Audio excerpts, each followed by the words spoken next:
Claro, hay intereses, de repente 2 senadores, hay un senador de origen cubano que tiene mucha influencia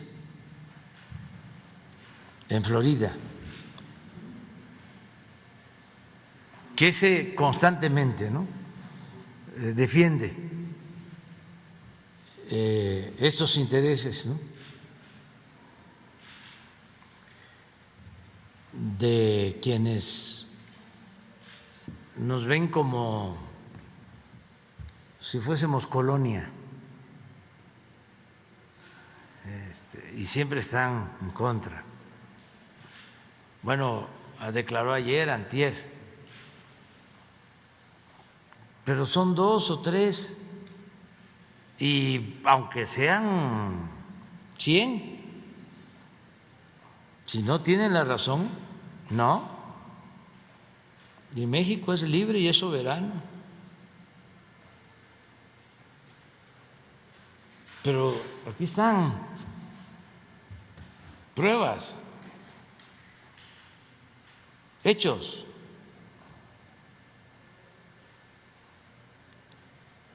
Y todo porque hacen lo que llaman lobby.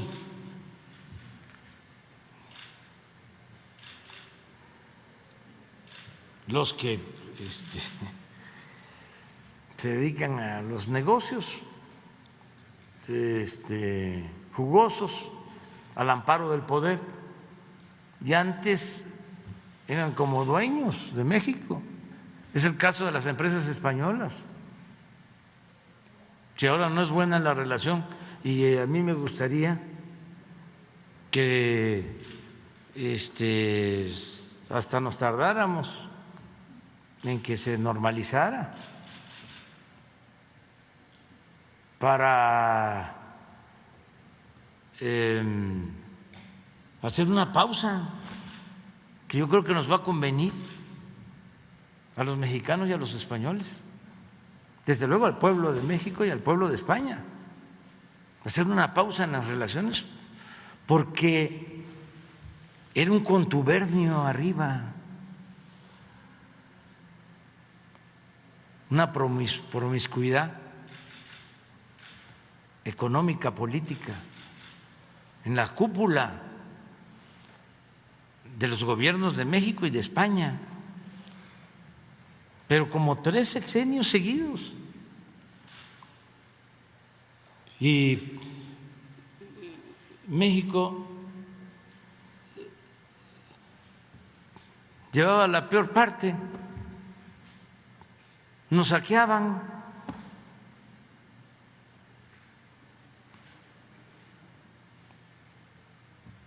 Entonces, vale más darnos un tiempo, una pausa. A lo mejor ya cuando cambie el gobierno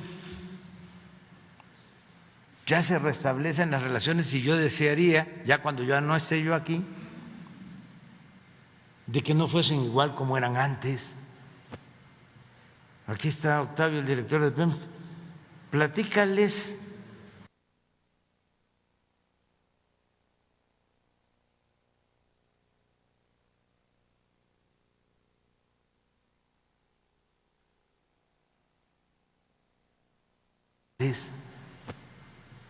aquí está Octavio, el director de Pemex.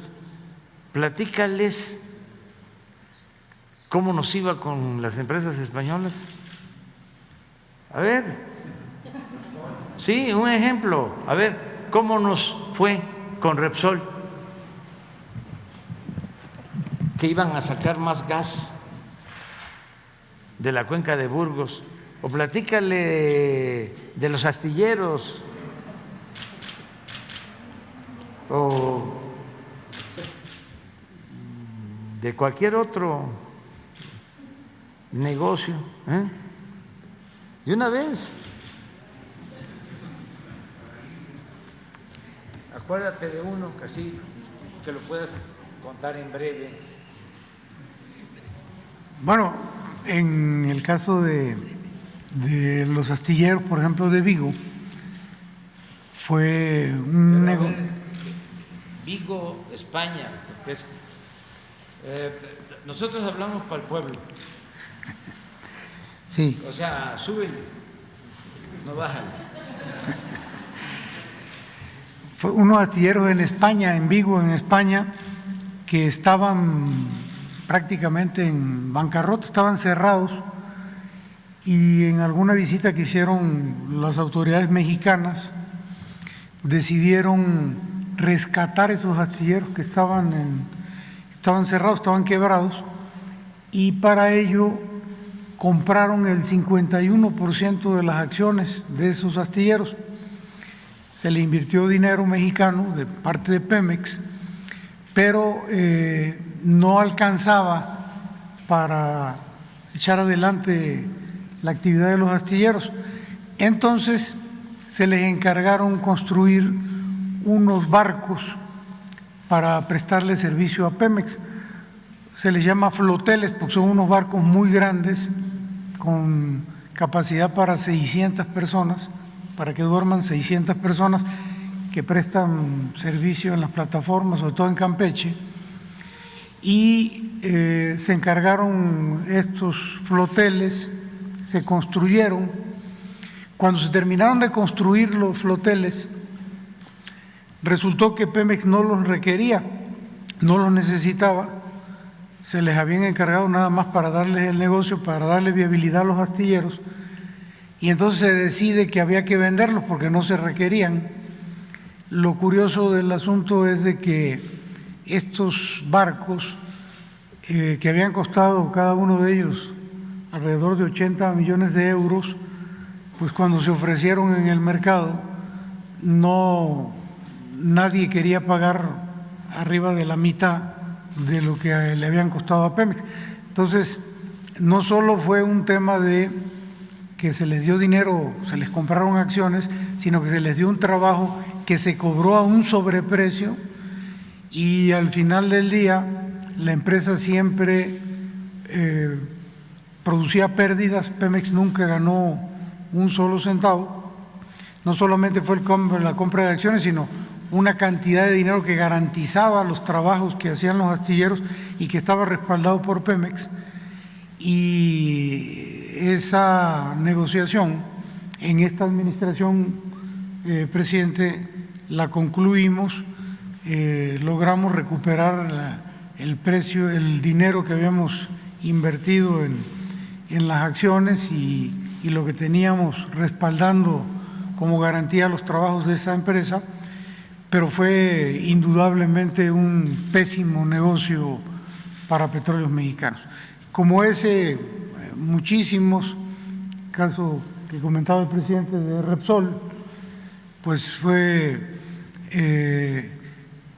una serie de proyectos para extraer gas en la cuenca de Burgos, que eran contratos que en aquel entonces le daban todas las ventajas a la empresa Repsol, una empresa española, que al final del día perforaron miles de pozos que no tenían mayor duración, eran pozos que se perforaban, duraban produciendo muy poca cantidad durante muy pocos meses, pero el negocio no consistía en perforar para extraer gas, sino en perforar para darle utilidad a la empresa, porque ésta cobraba por la perforación de los pozos.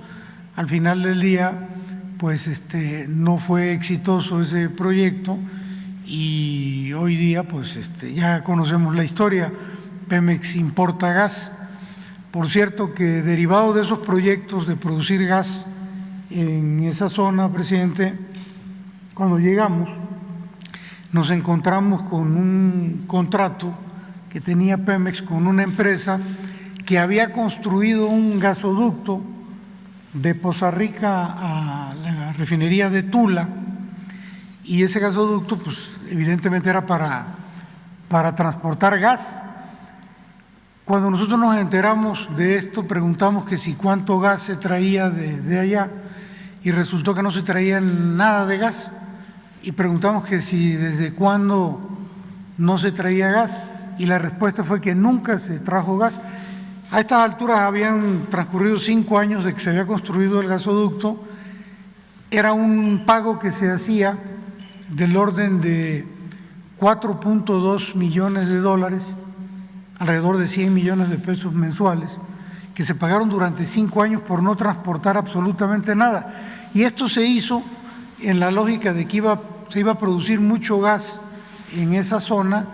Nunca se desarrolló el proyecto, no hubo producción, pero sí se construyó con un privado el ducto y durante 5 años estuvimos pagando esas cantidades.